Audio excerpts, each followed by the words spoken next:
Station. This is Gian Gameshi with CBC Radio 1. How do you hear me? Jan, I read you loud and clear. How do you read me from the International Space Station? Very well. Hi, Chris. How you doing? Hey, it would be hard to be doing any better than this. Thank you. I'm doing great. How are you?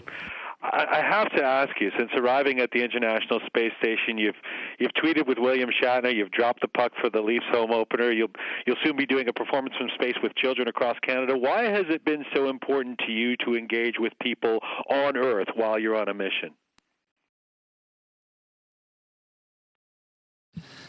Well, this is a magnificent human experience. This is something not only personally amazing to be part of, but it is a new thing within the human experience, and it's way too good an experience to keep to myself. It's something that I think is really important to share. Ever since my first space flight 17 years ago, I've been trying to describe to people just how incredible it is to see our world this way and what it means to us as a species to start leaving Earth. And now I have the time. This isn't a shuttle assembly flight. This is leaving Earth. This is living in space. And so I have the time to try and share it with everyone. And so I'm doing everything I can to make sure that people really get a sense of what it means and what it's like. It really is a magnificent human experience, and it's reciprocal, too. You've been giving us a window on your experience up there. You must be aware of people tweeting back to you what a sensation you've become down here. What are you learning about how you're perceived down on Earth from the response you're getting? Well, it's been overwhelmingly very heartwarming, really pleasant. I, of course, don't have time to read everything that people are writing back to me, but I do get a smattering of it, and people are interested in what's going on. People find it expanding to their own horizons. There are schools all around the world that are using the photographs that I'm sending down. They're posted on the wall. They're using it for geography class. They're using it for language class. They're thinking about possibilities. And adults also. People are stopping and looking up to see something that people built go overhead. And people write me about it all the time. And it's that ability now, because of technology, to directly connect, to let people share in the experience as it happens, that I think makes it even richer than just looking and debriefing and showing a film afterwards. And so I'm really happy when people send me a note back and say maybe what one of my pictures or something that I said has meant to them. Even if you alienated some people by outing yourself as a Leafs fan. Well, my dad's grandfather was a trainer for the Leafs, and so he was raised as a Leafs fan, and he raised me as a Leafs fan, and so I've been a Leafs fan my whole life. And the fact that they haven't won a Stanley Cup for a while, that's okay. Hey, right on, man. I want to ask you about this Music Monday and the song you wrote with Ed Robertson of the Bare Naked Ladies. Chris, what were you hoping to convey about the experience of space exploration with the song ISS? I grew up listening to a lot of Canadian folk music. Of course, the stuff that Gordon Lightfoot wrote, but also Stan Rogers, things that really tell the story from a regular person's point of view. And we're regular people who are now on a new type of profession, a new type of ship, doing something that's new in the human experience. And so when you sing an old song about Newfoundlanders going out to Alberta, like something Stan Rogers sang about, or about the fisheries on Lake Ontario, or whatever, to think that there's a way to try and capture the experience through art. And some astronauts are terrific photographers, some are good writers.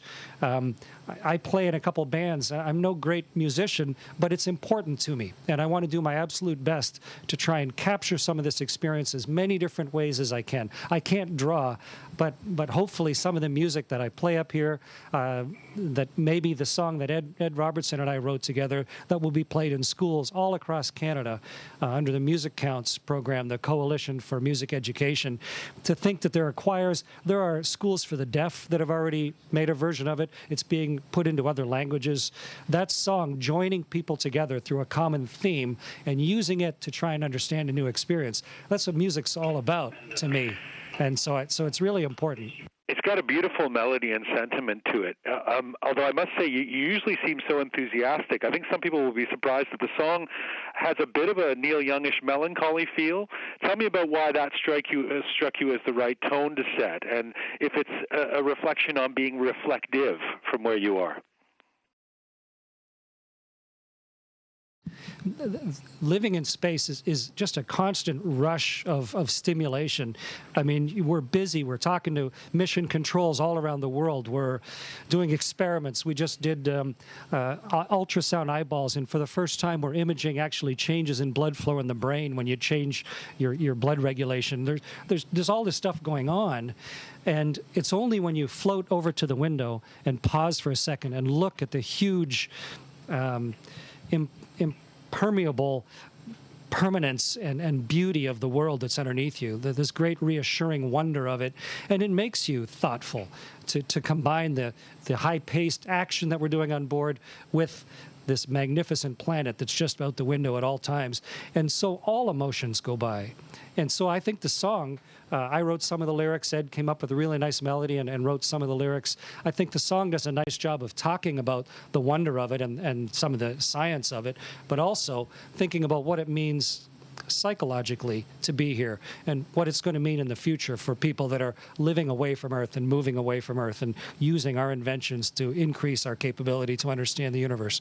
So we're trying to communicate that to young Canadians, to young people all around the world, but also to really just try and capture the experience of living away from our planet and of starting to explore the rest of the universe in person. Chris, before I let you go, let me ask you what it means to not just be psychologically to be there, as you just said, but physically to be there, scientifically to be there. There's been a lot of debate about the future of space exploration, especially since NASA canceled the shuttle program. You had to hitch a ride with the Russians to get to the space station.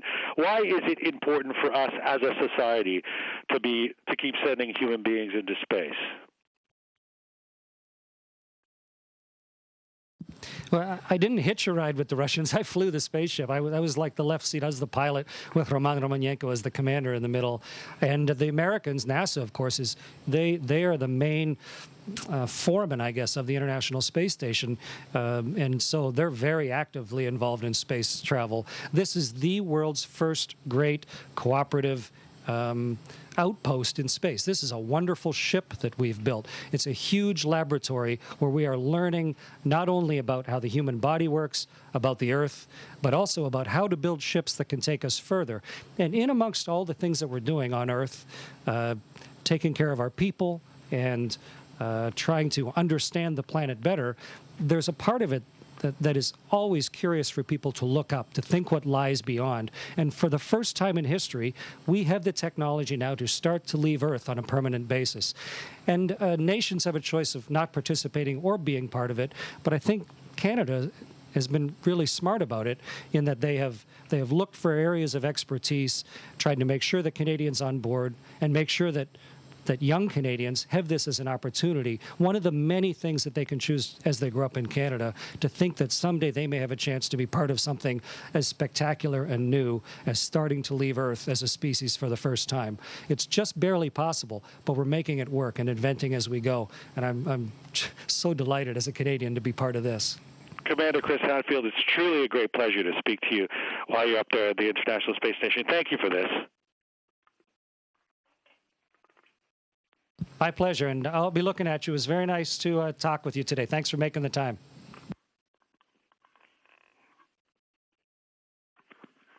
Hey, Chris, it's Peter Mansbridge on the line now, and I'm going to roll right into this so we don't waste any time. It's great to see you there. Let me go in with the first question. You know, no one's had the kind of extensive social media experience that you've had from up there. In doing that, what have you learned about how the people of Earth see space?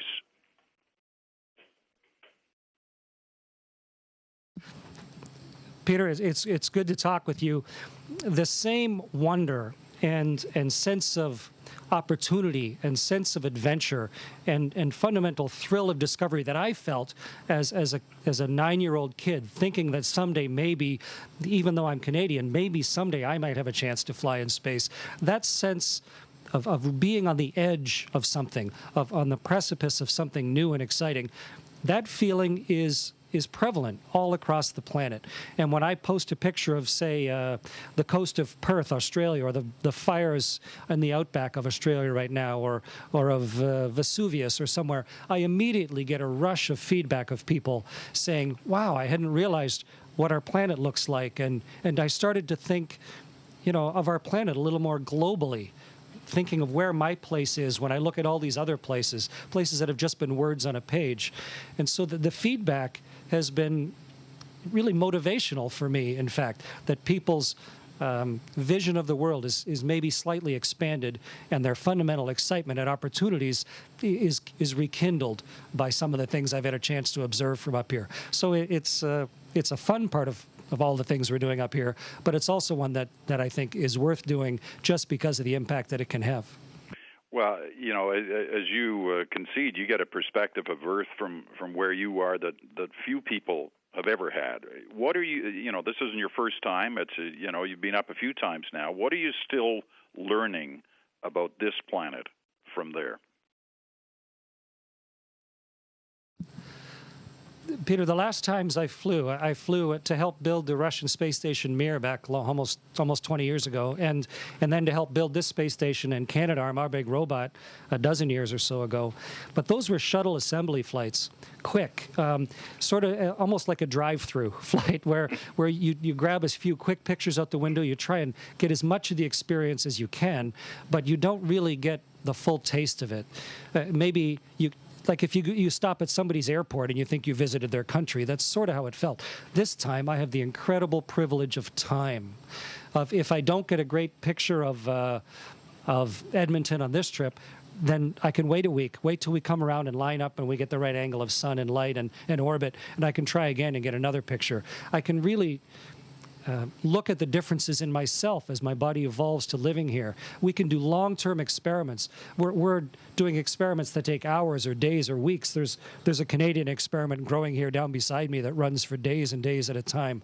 So it's so much richer as a result. The experience is so much deeper and more profound, the ability to stay and really sample it. And for me, it's a tremendous privilege to be able to do this at this stage of my life, this stage of my career. Talk to me a little bit about that profound nature of the impact it has on you. Do you, from witnessing Earth from where you are, is it a kind of a spiritual, kind of a religious, feeling that happens to you? Peter, last night our time, but as we were coming across Canada in the dark, we were coming north of the Great Lakes, so not too many big cities just directly below us, but I could see the Maritimes coming up. Could see Quebec City and then Gaspé and the Maritimes. And just as St. John's pulled into view ahead to our left, the sun started coming up over the horizon. And it comes up fast because we're going 8 kilometers a second. So we come around the Earth, just screaming around the Earth. And suddenly the sun just burst into view in front of me as we cross Canada's east coast. And it not just the brightness of it and the heat of it, but the profound beauty of it. It just brings tears to my eyes. It's just such a magnificent way to understand our planet and to see our country as one place, and to realize that I'm here on behalf of so many people trying to absorb this experience. Of course, trying to do all the experiments on board, trying to do the work, make sure everything is done properly, take care of the spaceship, but also very much in the vanguard of just this as an experience for the countless Canadians that would love to do this themselves, or the young Canadians that are dreaming of doing this in the future. And I feel all of that all the time. And driving into a sunrise, it's almost overpowering in the strength of the feeling that comes along with it. A lot of people were pretty moved when you talked about looking down on Syria a few weeks ago, knowing what's happening on the ground there. Now we've got Mali and Algeria. Talk about, what you feel when you look down at those spots in the world that are facing conflict or trouble. Well, conflict and trouble is a basic component of the human experience, unfortunately, whether it's internal within yourself, within your family, your village, your school, your country. I mean, It's not going to get solved by space travel.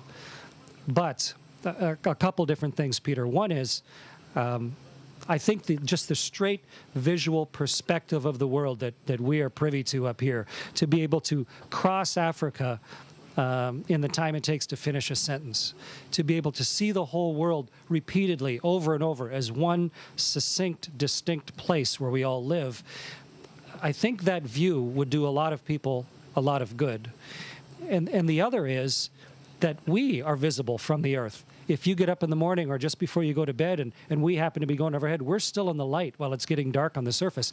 So there is a visible example of something going on that is truly international and cooperative and leading edge, that is right there overhead, the brightest star in the sky, going around and around the world, reminding people of what we can do when we do things right and when we do things together. And hopefully that combination will help to influence at least some people, the combination of understanding how we truly all exist together on a planet, and also the understanding of what we can do when we work together. Do you find yourself asking questions of yourself about life, about yourself, when you're where you are, that you wouldn't ask when you're here? The first astronauts, Peter, I think, really went through an enormous change. They were anonymous test pilots. There had only been a handful of people flown in space, and suddenly those guys were on the way to the moon. And when they came back, they went from being anonymous test pilots to being ticker tape parades for the rest of their life. And I think that shift in a person's life is very hard to accept. So I think they really had to reconsider, because they didn't have anyone to have asked. But I was the 420th person to fly in space or something, and we're on Expedition 35, so it's incremental. And I've had the experience of talking to Neil Armstrong and Mark Garneau and Bob Thirsk, who lived up here 6 months before me, and Alexei Leonov, the world's first spacewalker, knowing those people. And so preparing myself, already understanding the world globally, thinking about why we're doing this. And it's really one of my fundamental motivations, the desire to be part of this, to be a person that this is important for. It wasn't as if I got here and suddenly realized it was magnificent. The reason that I was motivated to do this was for the magnificence of it and the beauty of it and the import of it. And I really hope that I regularly talk to schools all across the world, and specifically in Canada, I really hope that some sense of that choosing something that has a great personal import, but that is also something that is larger than yourself, that combination, to be internalized early and to lead a life that goes that direction, is the type of message that I really work hard with young Canadians to get it into their head and to get it into the core of them, to lead a life that then satisfies them, and it is also really good for the rest of us. Do you ever get tired of doing that majorette thing with the microphone where you flip it around like that? Hey, I brought a few props for you here, just in case you want to see some other things floating around. I guess you never get bored of that, do you?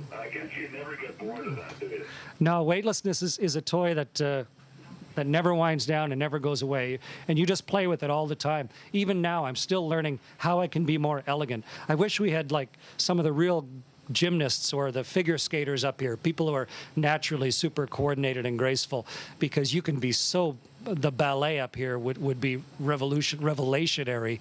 It's just such a liberating and new environment, and I'm doing my best with it and trying to become as graceful and elegant as I can. But when you open up a whole new capability to people, then the artistic interpretation of it and the ability to use it expands on itself, and I'm just trying to do what I can with my limitations up here. You know that no Leaf fan has ever been as far away from the ACC as you are, right? Yes, I know, but I'm not a Leaf fan just because they're having a good year or a bad year. I'm a Leaf fan because they have had a tremendous history for almost a century, and and they captured my imagination when I was a little kid growing up in Southern Ontario. So I'm a Leaf fan for life, and I wish them all the best this year. And I'm having fun following it. They don't send me the games, and I can't watch live, so I get the games the next day. But it's fun to watch up here, at least the highlights of the games. I'm enjoying it. Last question, because we've got less than a minute left. Why is it important to be there?